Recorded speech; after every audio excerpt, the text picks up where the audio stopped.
कि रंगमंच के प्रति जब हम होश संभाले, हमको लगता है उसमें जुड़ा हो चुका था। मैं सेंट कैरेंस का स्टूडेंट हूँ।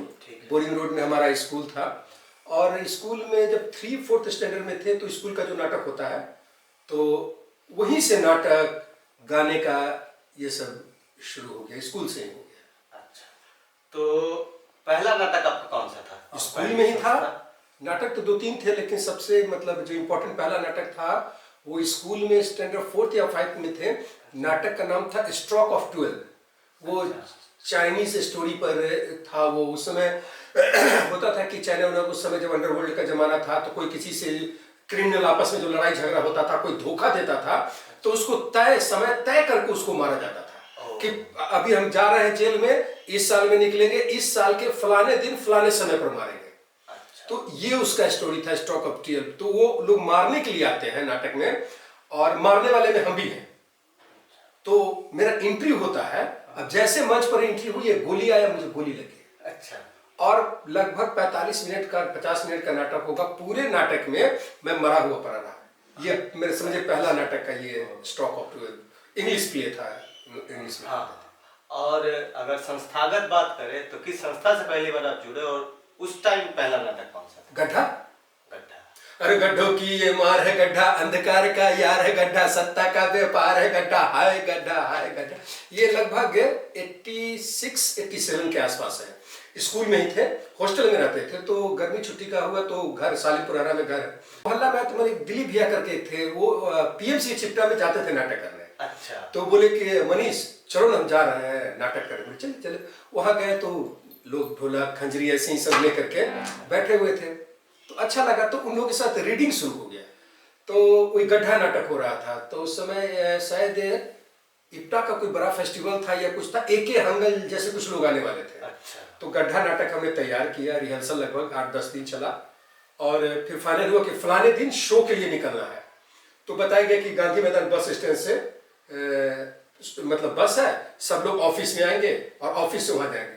और हम जब वहां पहुंचे तब बीच में शायद कुछ हुआ कि हम ऑफिस में पहुंचे, बाकी लोग बस स्टैंड चले गए और हमको हो गया लेट। तो ये जो 10-15 दिन का जो इतना मेहनत की है, और एके हंगल जैसे फिल्मी हस्ती आए हुए थे और वहां शो नहीं कर पाए, एक मलाल रह गया।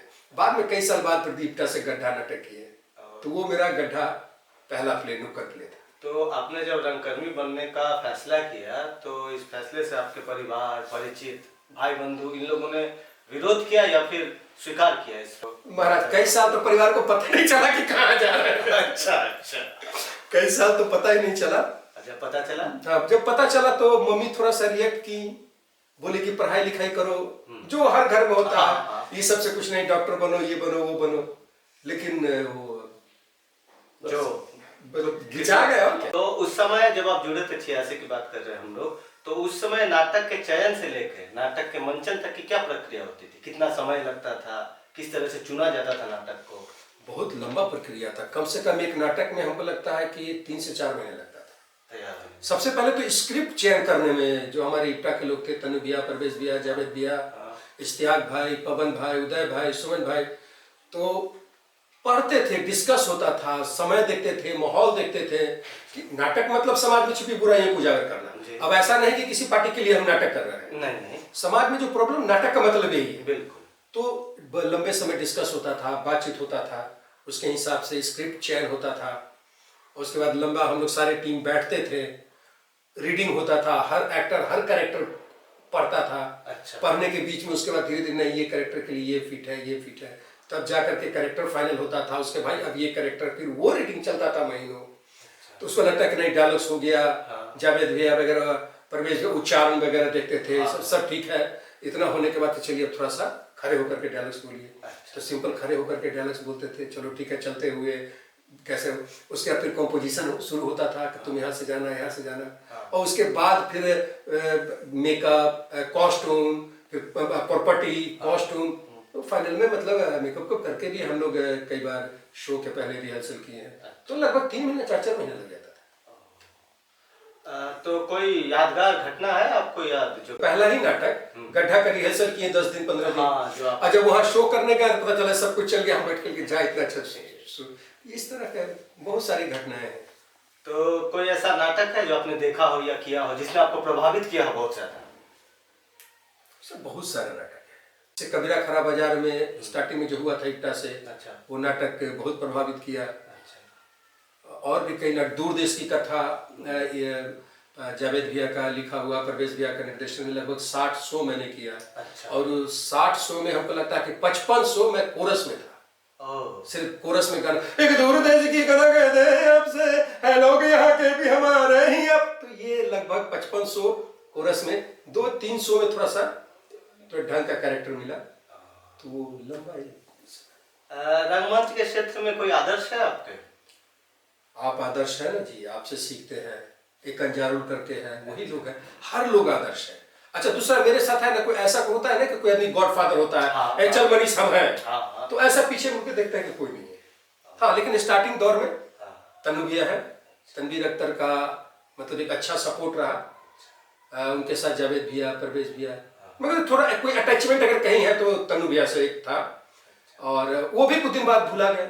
हम तो कहते हैं कि मतलब अगर हम कुछ अच्छा करते हैं तो तन्नू भैया का दिन है, अगर कुछ गड़बड़ करते हैं तब वो ढंग से सिखाए नहीं, वो ध्यान नहीं दिए।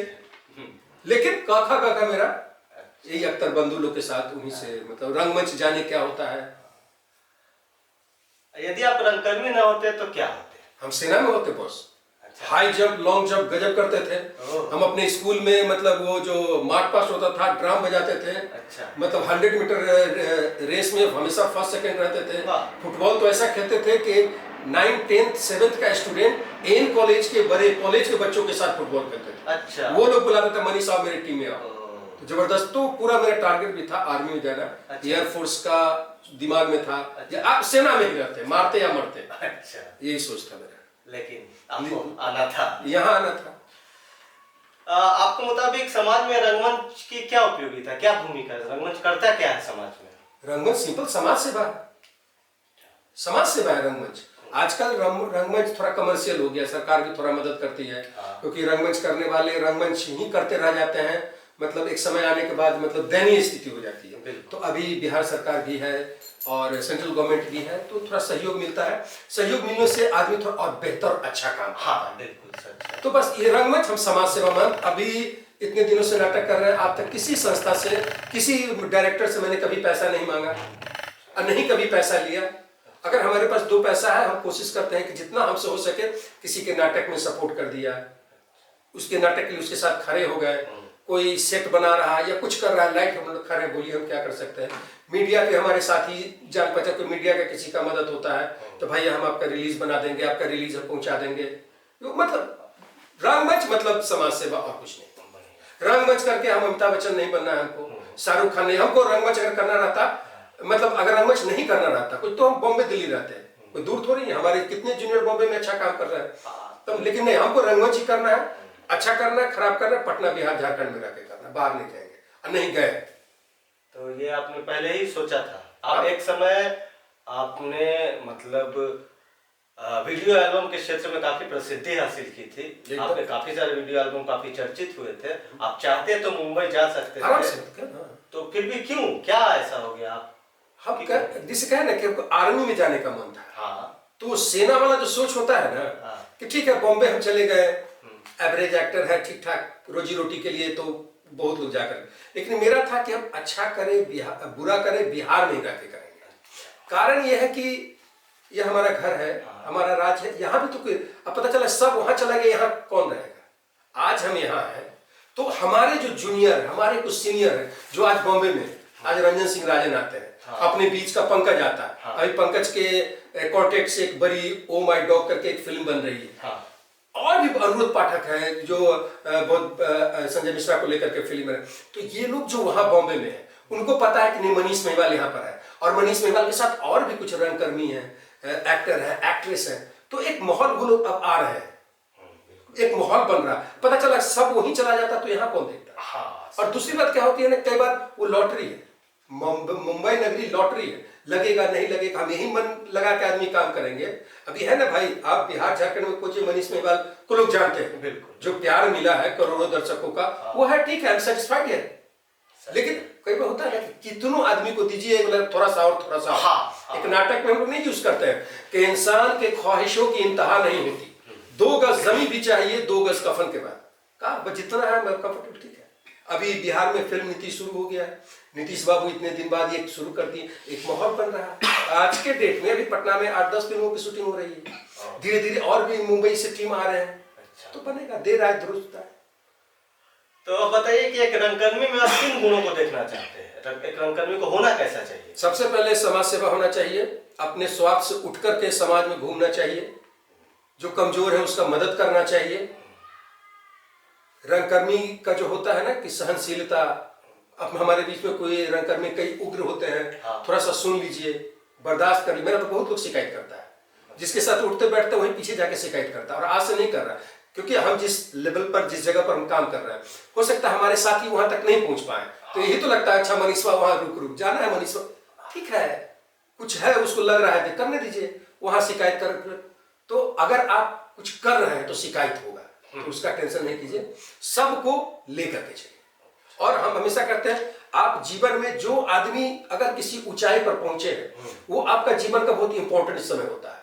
कई बार लोग ऊंचाई पर पहुंचने के बाद नीचे वाले को भूल जाते हैं, अहंकारी हो जाते हैं, क्योंकि वही एक समय है जिसका फल आपको पूरे जीवन मिलेगा। अगर वहां पर हाइट पर पहुंच के आप सामान्य रहे, सबके लिए बराबर रहे, तो हाइट पर हमेशा वही रहिएगा, यहाँ नीचे आना ही है सबके ऊपर। अरे कलाकारों का तो 5 साल 7 साल लाइफ होता है, कई सिंगर्स आते हैं, कई लड़कियां गायिका होती हैं, हीरोइन होती, 4 साल 5 साल 6 साल खत्म हो जाता है, आपके जगह पर दूसरा आता है। तो जब हाइट किसी भी, आप कोई डॉक्टर ही है, प्रधानमंत्री हैं, आप अगर लेवल पर हैं तो सबके लिए रहिए, ईमानदारी से रहिए। वहां से हटने के बाद लोग आपको हमेशा याद रखेगा, लेकिन वहां जो ऐंठ जाते हैं वो बाद में बर्बाद हो जाते हैं, ये काम मानते हैं। अच्छा, आपने जब शुरू किया था रंगमंच, उस समय के रंगमंच में और आज के रंगमंच में क्या मुख्य अंतर देखते हैं? जमीन आसमान का अंतर है। आज हम नाटक करते हैं तो बहुत तरह का आर्थिक मदद आ जाता है। आज हम नाटक करते हैं, हम लोकपंच कार्यालय में नाटक करके हम 10,000 लोगों को दिखा सकते हैं। सोशल साइट का जमाना है, उस समय ऐसा कुछ नहीं था। जब हम लोग नाटक करते थे तो चंदा के लिए निकलते थे, तो हमारे इप्टा में 2 टीम बनती थी।